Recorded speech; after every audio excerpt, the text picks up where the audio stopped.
Nous saluons le peuple de Dieu au nom du Seigneur Jésus-Christ. Nous sommes dans la joie de nous retrouver encore devant la table du Seigneur pour partager la nourriture spirituelle qui est la parole de Dieu. Je ne cesse de dire, je dis toujours, la parole de Dieu, c'est ça notre vie. La parole de Dieu, c'est ça notre absolu. La parole de Dieu, c'est la santé pour nos muscles. La parole de Dieu, c'est Dieu sous forme des Écritures. La parole de Dieu est notre richesse. Nous avons tout dans la parole de Dieu. Et quand nous vivons la parole de Dieu, il y a des bénédictions. Quand nous abandonnons la parole de Dieu, il y a des malédictions.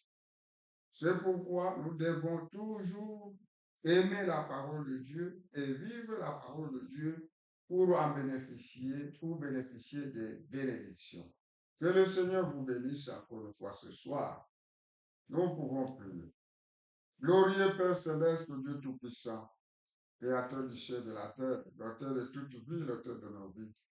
Nous te sommes infiniment reconnaissants ce soir pour ce que tu as pris de nous accorder le souffle de vie. Nous avons gardé depuis le matin. Nous avons vaqué à nos occupations. Ta grâce a été avec nous. Pardonne nos iniquités, pardonne nos transgressions. Et nous regarder à travers le sang qui a pris à Golgotha et jette nos mantiments dans la mer d'eau. Nous te remercions, ô Dieu, pour nous avoir gardés depuis le matin jusqu'à ce moment. Et nous manquons de mots avec lesquels nous pouvons exprimer notre reconnaissance envers toi. Nous attendons à toi ce soir. Ouvre-moi afin que je parle ta part. Oui, nous attendons encore une fois. Ouvre-moi afin que je parle ta part. Que moi je disparaisse et que toi tu apparaisses. Que je sois seulement un micro utilisé par toi. Et si tu apparais, c'est la vie qui va se manifester. Et si tu n'apparais pas, c'est la mort qui va se manifester. Nous attendons à toi, ceux qui s'attendent à toi n'ont jamais été confus. Oui, d'éternité en éternité, tu es Dieu. Et tu es digne de louanges. Ceux qui s'attendent à toi n'ont jamais été confus. Nous attendons à toi ce soir. Commence avec nous et termine avec nous en te glorifiant toutes choses. Ceux qui sont malades, en écoutant ta parole, ils recouvrent leur parfaite santé. Ceux qui ont des problèmes en écoutant ta parole, tu trouves solution à leurs problèmes.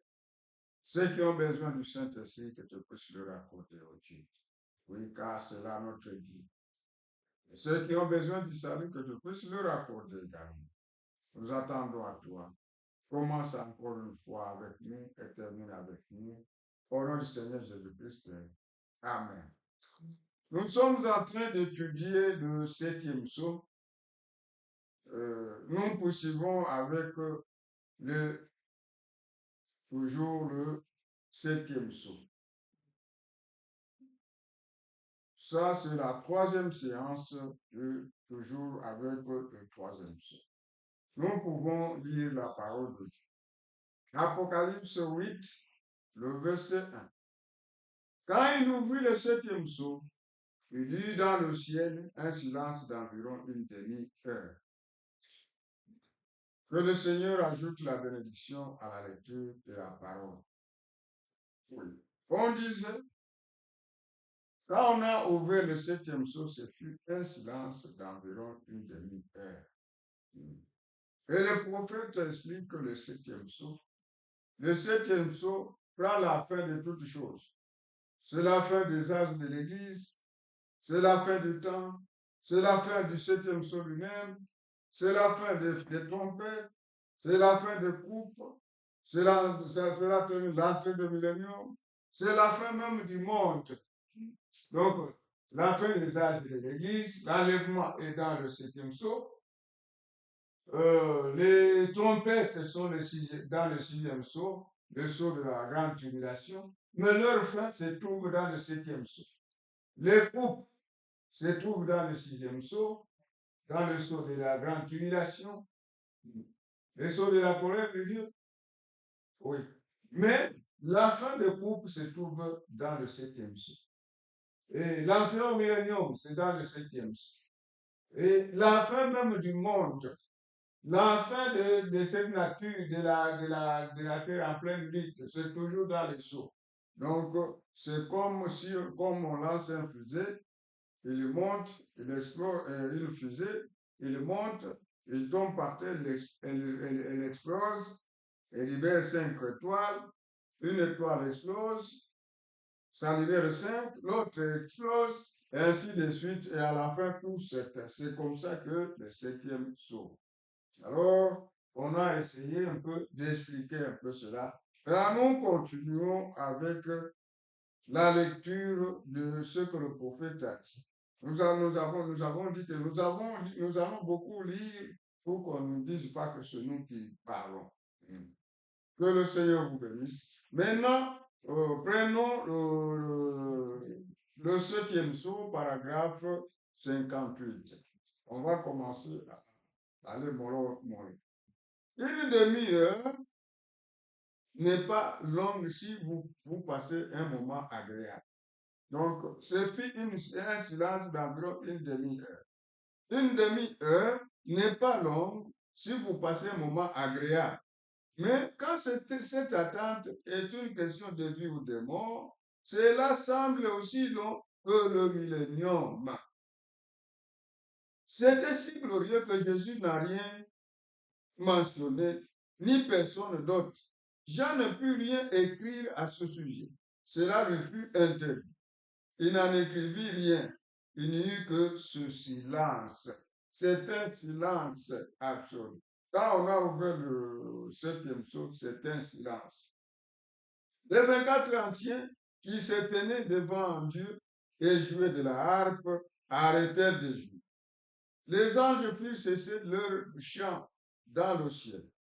Pensez à ces saints chérubins et séraphins que Zaïe avait vu dans le temple avec leurs 3 ailes, 3 paires d'ailes, une paire leur couvrant la face, une paire leur couvrant le pied, et volant nuit et jour devant Dieu, disant, Saint, Saint, Saint, est le Seigneur Dieu Tout-Puissant.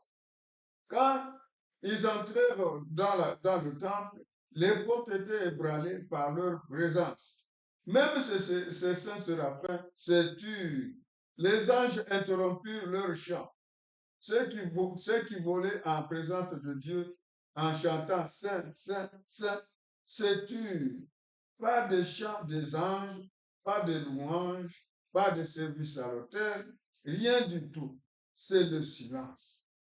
Tout s'était tu et il n'y eut plus qu'un silence complet dans le ciel pendant une demi-heure. Toute l'armée des cieux fit silence pendant cette demi-heure. Quand le mystère du septième sceau du livre de la rédemption fut ouvert, pensez à cela. Le sceau a été brisé. C'est l'agneau qui le brise. Vous savez quoi? Je crois que cela les remplit de crainte. Ils ne savaient pas. Voilà, ils s'arrêtèrent simplement. Pourquoi? Qu'est-ce que c'était? Aucun d'entre nous ne le sait. Pourquoi? Il dit, aucun d'entre nous ne le sait. Même lui ne le sait pas. Mais je vais vous donner ma révélation à ce sujet. Donc, pour ce silence, il veut nous donner la révélation à ce sujet, au sujet du septième sceau. Vous savez que je n'ai pas tendance au fanatisme. Si c'est le cas, je m'en souviens, je ne me rends pas compte. Je ne suis pas sujet à des comportements bizarres et à courir après des choses imaginaires. J'ai dit certainement certaines choses qui ont pu paraître étranges à certaines personnes, mais quand Dieu vient derrière les confirmer, disant que c'est la vérité, alors c'est la parole de Dieu. Mais cela peut sembler étrange ainsi. Maintenant, aussi sûr que je me tiens ici ce soir sur cette estrade, j'ai reçu cette révélation. Elle est en 3 phases. Avec l'aide de Dieu, je vais vous parler de l'une de ces choses. Ensuite, 3 points de suspension. Mais commençons par cela. voici la révélation. Je vais vous dire ce que c'est. Ce qui arrive, c'est que c'est ce tonnerre que Jean a entendu tonner et au sujet duquel lui fut interdit d'écrire, c'est derrière ce tonnerre qui grondèrent l'un après l'autre que se trouve le mystère. Donc, il lui dit, ce que lui a eu, c'est que on lui dit seulement, c'est derrière le tonnerre que se trouve le mystère du septième sceau. Donc, le mystère du septième sceau se trouve dans le tonnerre. C'est ce qu'on a dit. C'est fini. Pourquoi? Laissez-moi vous le prouver. C'est le secret que personne ne connaît. Donc, personne ne connaît, même lui ne connaît pas. Il sait seulement que c'est derrière les sept tonnerres que se trouve ce mystère. Il fut interdit à Jean de ne rien écrire à ce sujet. Il ne put même pas écrire le moindre symbole. Pourquoi donc? Voici pourquoi. Il n'y avait en ce moment-là plus aucune activité dans le ciel. Parce qu'autrement, le secret aurait pu être dévoilé. Voyez-vous cela maintenant? S'il est si glorieux, il doit être inclus parce que cela arrivera. Mais quand le sept tonnerre, 3 points de suspension. Remarquez que quand les sept anges s'avancent pour sonner de la trompette, il y eut un tonnerre. Lorsqu'Israël fut rassemblé, il y eut une trompette. Quand il n'y aura plus de temps, ce sera la dernière trompette. Un seul tonnerre. Mais maintenant, nous avons sept tonnerres l'un derrière l'autre. 1, 2, 3, 4, 5, 6, 7. Fin de la première piste. Maintenant, pourquoi? Si Satan s'emparait de si Satan s'en emparait, cela pourrait causer de grands dommages. Mais il y a une chose qu'il ne connaît pas. Il peut interpréter tout ce qu'il veut et imiter n'importe quelle sorte de don. J'espère que vous apprenez quelque chose. Mais il ne peut connaître cela. Cela n'est même pas écrit dans la parole. C'est un secret total. Ouais. C'est un secret total. Même Satan ne connaît pas. S'il connaissait, il allait faire des grands dommages. Les anges et tous les restes se sont tus. S'ils avaient fait un seul mouvement, cela aurait pu dévoiler quelque chose. C'est pourquoi ils se turent et arrêtèrent même de jouer de la harpe. Tout s'arrêta. Voilà. 7 est le nombre parfait de Dieu. 7, Frère Branham frappe 7 fois sur le pupitre. 7, l'un après l'autre. Ces tonnerres firent entendre leur voix ensemble comme s'ils appelaient quelque chose. Remarquez qu'à ce moment-là, Jean se prépara à écrire, mais il lui fit dire, n'écris pas. Jésus n'a jamais parlé, n'en a jamais parlé. Jean ne put l'écrire. Les anges ne surent rien là-dessus. Parce que c'est la chose dont Jésus dit que même les anges du ciel n'en savaient rien. Lui-même ne le savait pas. Il dit que Dieu seul le savait. Mais quand nous commencerons à voir ce signe apparaître, 3 points de suspension, commencez-vous à y voir clair? Bien. Remarquez que nous commençons à voir ces signes apparaître. Si Satan pourrait s'emparer de cela, 3 points de suspension. Si vous voulez que quelque chose arrive, croyez-moi, croyez-en à ma parole.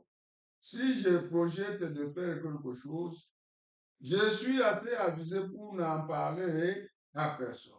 Ce n'est pas que quelqu'un en parlera, mais Satan l'entendra. Vous voyez. il ne peut pas entrer dans mon cœur tant que Dieu l'a maintenu fermé par le Saint-Esprit. Dans ce cas, c'est une affaire entre moi et Dieu. Satan ne sait rien jusqu'au moment où vous parlez. Alors, il entend. Donc, quand vous avez un projet, vous allez parler même à quelqu'un. C'est ce projet-là, vous allez entendre ailleurs. Tu vas même dire à quelqu'un, non, on était seulement à deux.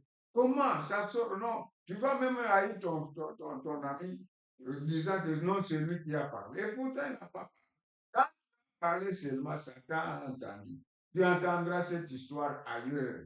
Voyez. C'est pourquoi quand vous voulez faire quelque chose, restez calme, n'en parlez à personne jusqu'au moment où vous allez faire. Alors, quand vous faites là, vous allez réussir à votre projet. Maintenant, si vous en parlez, vous allez voir, Satan va vous mettre des crocs en jarre. C'est ce qu'il continue à dire. Si je dis aux gens que je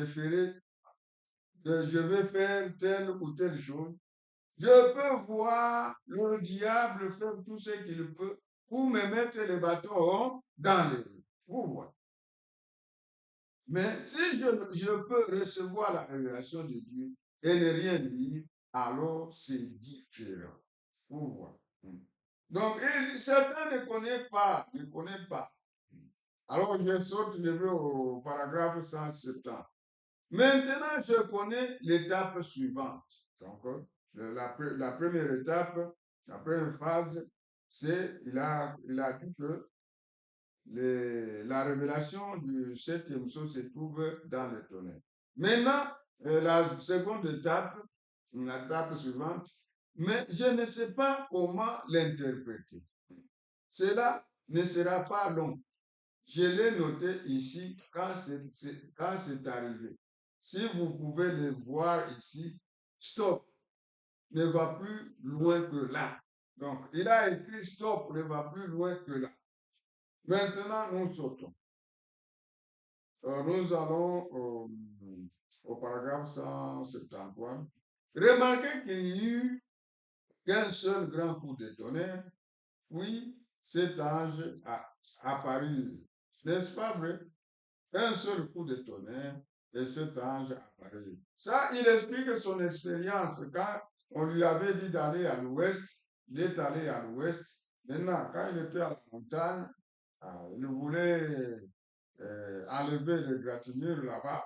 Alors, il y a eu une explosion.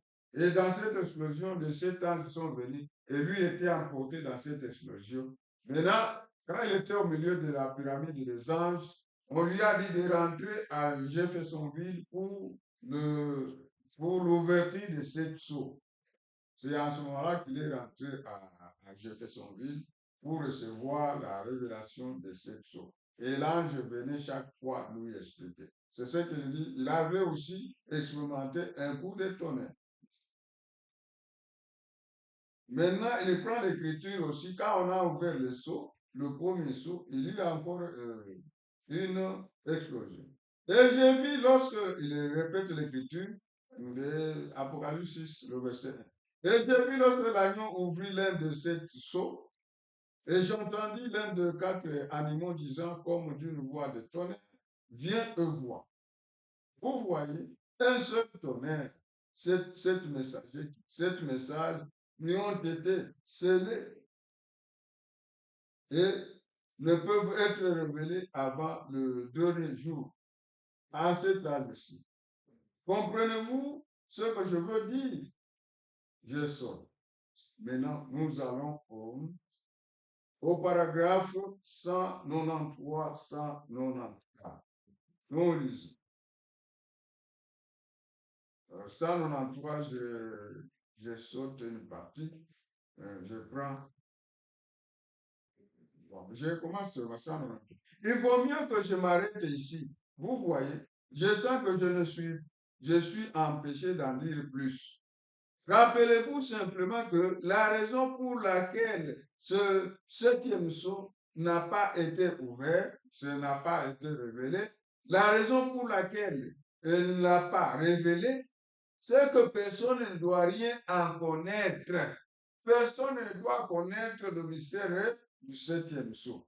Alors, au paragraphe 194, je saute la première phrase. Il a entièrement révélé les six psaumes, mais ne dit rien de ce qui concerne le septième. Et l'histoire du temps de la fin, quand il commencera, la Bible dit que ce sera un secret absolu. Voilà. Ça sera un secret absolu. Je saute. Je vais au paragraphe 206. Nous vivons la dernière heure par la grâce de Dieu Tout-Puissant, avec les secours qu'il accorde à son peuple, afin qu'il puisse se réjouir de l'apparition prochaine de Christ. Dans combien de temps? Donc ici, il corrige. Il y a des gens qui disaient non, oh, il a dit en 1977, ça sera, Jésus viendra, d'autres même en 1963. Et il dit lui-même ici, dans combien de temps, Frère Branham? Peut-être dans 20 ans, ouais. Peut-être dans 50 ans, ou dans 100 ans. Je ne sais pas. Peut-être demain matin, peut-être ce soir même. Je ne sais pas. Ceux qui disent qu'ils le savent sont dans l'erreur. Ils ne le savent pas. Dieu seul le sait. Oh, ouais. Dieu seul le sait. C'est ce qu'il dit. Maintenant, au paragraphe 207. Maintenant, quel est ce grand secret caché sous ce sceau? Je l'ignore. Il ignore. Je l'ignore. Il ne sait rien. Hein? Je ne le connais pas. Je ne le comprends pas. Je ne peux rien en dire de plus que ce qui a été dit. Mais je sais que c'est cette tonnerre qui furent entendre leur voix immédiatement l'un après l'autre, donnant à cette reprise, et que cela s'est déployé en débouchant dans quelque chose dans d'autres que j'ai vu. Quand j'ai vu cela, j'ai cherché l'interprétation qui en découlait, mais je n'ai pu la trouver. Il n'a pas trouvé l'interprétation. Ok. C'est l'exacte vérité. Vous voyez, l'heure n'est pas encore arrivée pour ces choses. Mais nous savons, nous sommes en train d'entrer dans ce cycle. Cela se rapproche. C'est pourquoi ce qu'il vous faut, c'est de vous rappeler que je vous parle au nom du Seigneur. Soyez préparés car vous ne savez pas à quel moment quelque chose peut arriver. Ouais. Or, lorsque cela sera enregistré, ce qui est en train de se faire, il y aura probablement des dizaines de milliers de personnes qui s'éloigneront de moi, disant que Frère Branham essaie de se mettre en avant et se faire passer pour un serviteur, un prophète ou quoi que ce soit devant Dieu.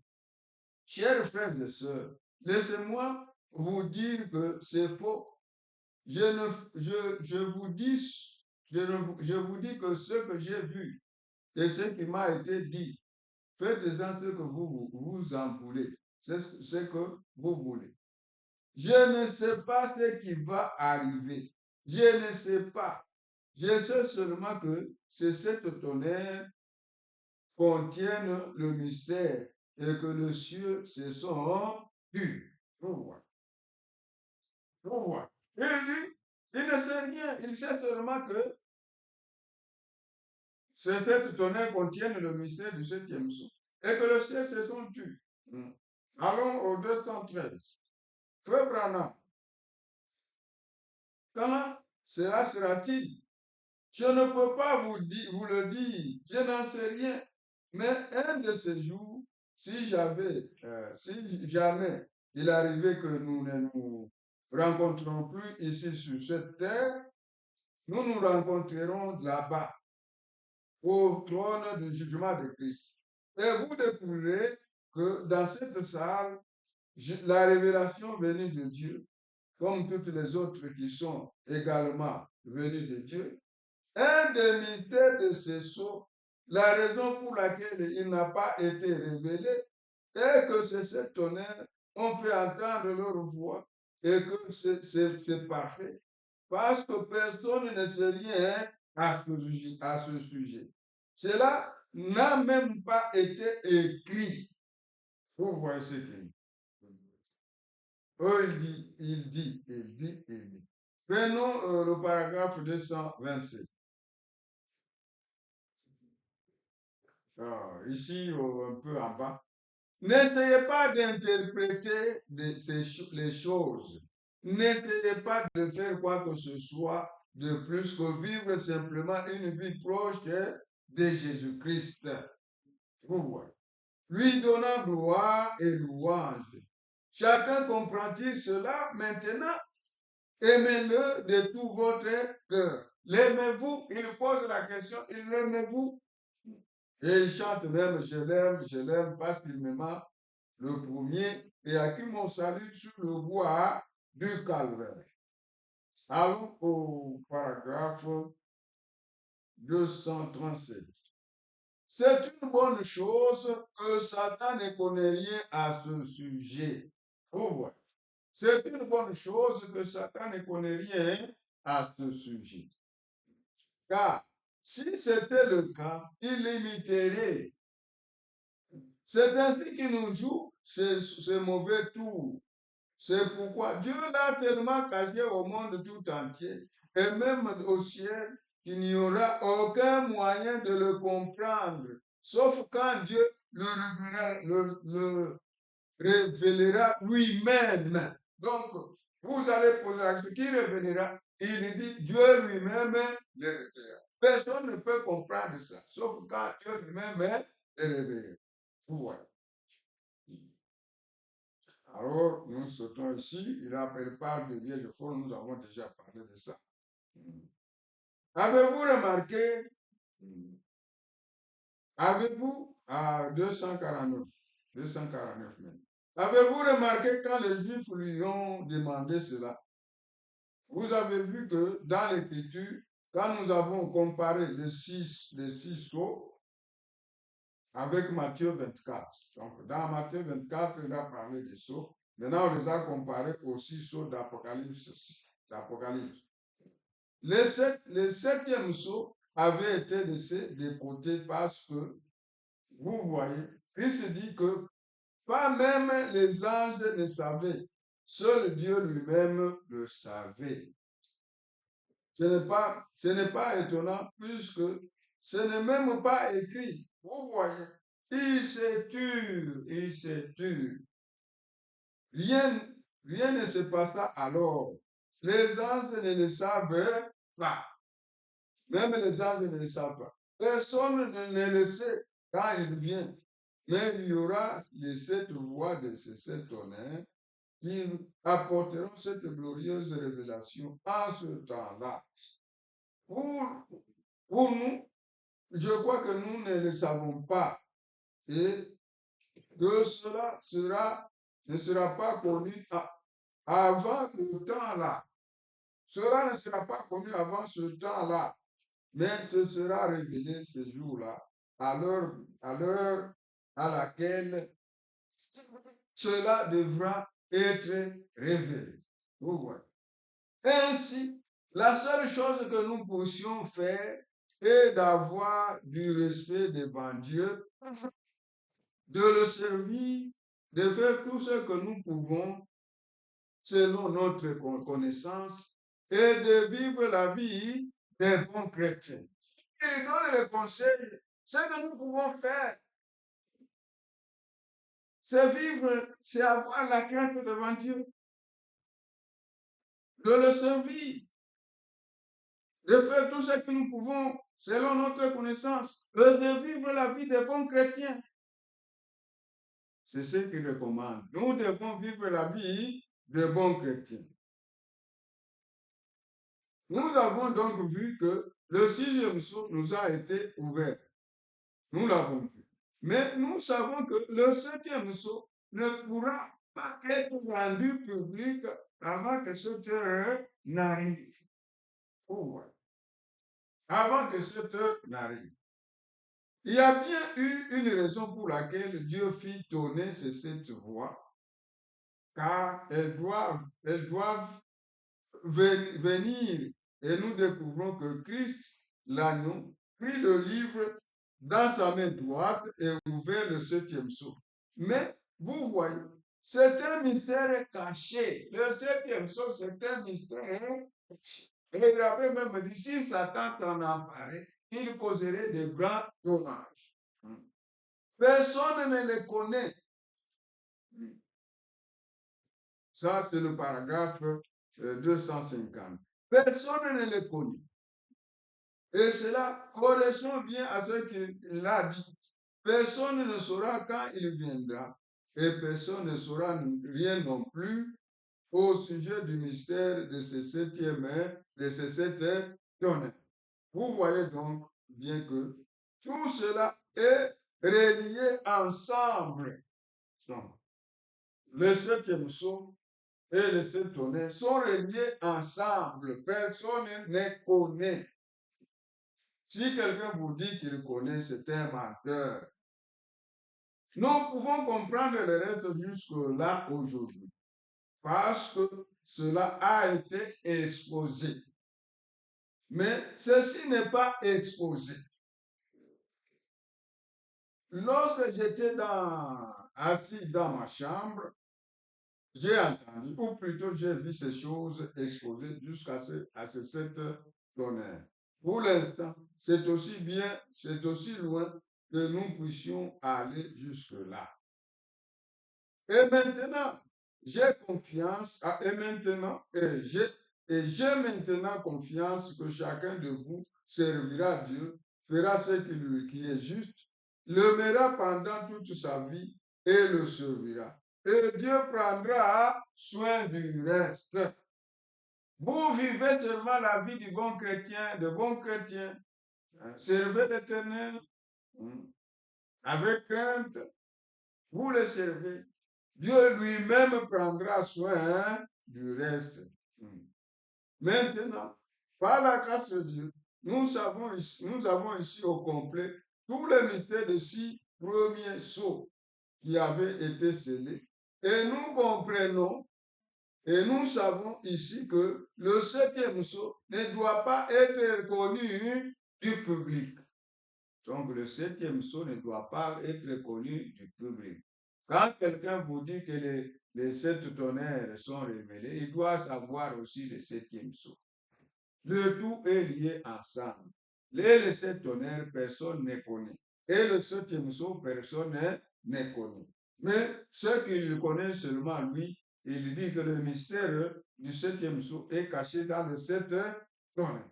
Donc, Dieu n'a pas voulu que tout le monde connaisse, même Satan ne connaît rien. S'il connaissait quelque chose, il allait créer des grands dommages. C'est pourquoi il nous fait de mauvais tours. C'est comme ça. Maintenant, au sujet de sa venue, quand la terre sera détruite, vous savez, il est dit dans Matthieu 24, quel sera le signe de votre mort? Je sors. Je vais au paragraphe 256. Vous voyez,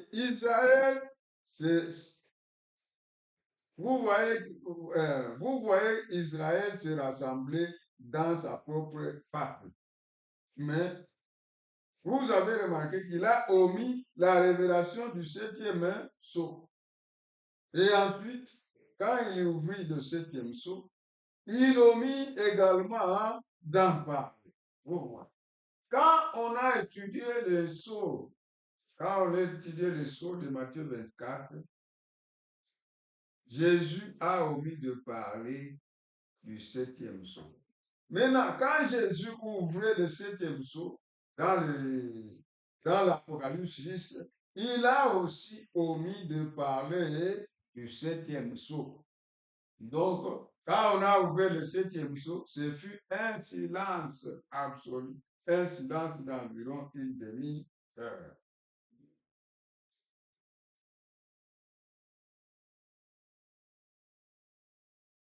Nous voyons donc que c'est un mystère complet. C'est pourquoi l'heure n'est pas encore venue de connaître ce mystère. Nous en sommes donc là, et le reste sera connu juste vers le moment où Jésus réapparaîtra sur la terre pour venir chercher son époux. Pourquoi que ce soit qui doit se passer en ce moment-là. Voilà. En attente, prions tout simplement et vivons une vie chrétienne bonne et droite, nous réjouissons à l'avance de sa venue. Ça, c'est le conseil qu'il dit. En attendant, prions tout simplement, et vivons une vie chrétienne bonne et droite.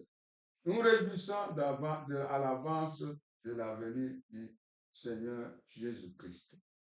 Voilà. Maintenant, si cette bande venait à tomber quelque part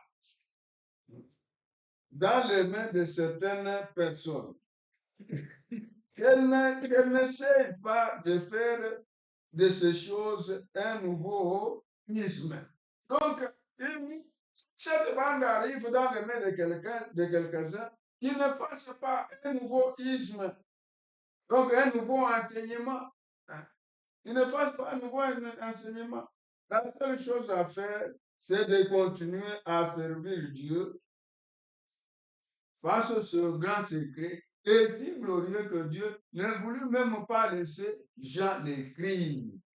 Voilà. Les tonnerres gronda et il nous promit qu'il serait ouvert. Mais jusqu'à ce moment, il n'est pas ouvert. Voilà. Il n'est pas ouvert. Alors, il nous conseille de vivre la vie d'un bon chrétien. C'est pourquoi nous devons nous préparer. Nous devons travailler à notre salut avec crainte et tremblement. Le septième sceau n'est pas ouvert. Même les tonnerres ne sont pas connus de Jean. Donc, si les gens disent que c'est révélé, ils mentent. Ce sont des menteurs. C'est pourquoi nous devons vivre la vie de bons chrétiens. Et si tu n'as pas encore connu ou tu n'as pas pris d'engagement de suivre le Seigneur Jésus-Christ, c'est le temps de le faire. Nous avons vu beaucoup de choses ici. Nous avons vu beaucoup de choses. Et après l'enlèvement, il y aura beaucoup de choses qui vont se passer. Nous nous préparons pour l'enlèvement. Si vous restez dans l'enlèvement, vous passerez par la grande tribulation. La bête pourra vous tuer. Et la seule chose, ça sera accepter la mort. Puisque cette bête-là, ce monsieur-là, il a tué, et il tuera encore. C'est pourquoi la seule chose pour échapper à cela, pour avoir la vie sauve, c'est d'accepter la mort. C'est d'accepter la mort. Donc, après l'enlèvement, ça sera terrible. C'est pourquoi, si tu n'as pas encore pris Jésus-Christ comme tu n'as pas pris Jésus-Christ comme ton sauveur personnel, il faut le faire maintenant. Ne dis pas je ferai demain. Non, maintenant, crois au Seigneur Jésus-Christ, tu seras sauvé. Tu auras le Saint-Esprit et tu échapperas à ces choses. Si tu n'as pas encore eu le Saint-Esprit, c'est le temps de le chercher. Puis après, ça sera un problème. Cherchez l'Éternel pendant qu'il se trouve. On donne le Saint-Esprit à celui qui cherche. Celui qui cherche trouve. À celui qui demande. On donne à celui qui demande. Dieu donne le Saint-Esprit à ceux qui l'obéissent.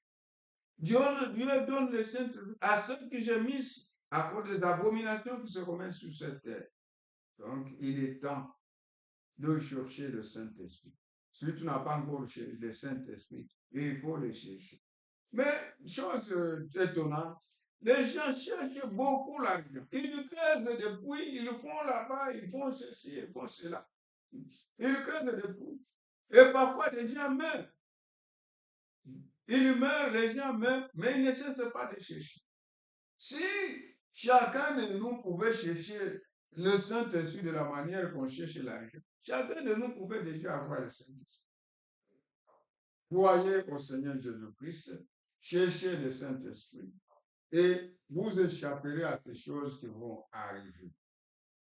Que le Seigneur vous bénisse. Voilà le 7e saut. Nous avons terminé l'enseignement de cette saut. Prochainement, nous allons prendre un autre enseignement. Que le Seigneur vous bénisse beaucoup et qu'il soit avec vous, qu'il soit solution à vos problèmes, qu'il vous bénisse abondamment. Que le Seigneur soit glorifié. Au nom de Jésus-Christ. Amen.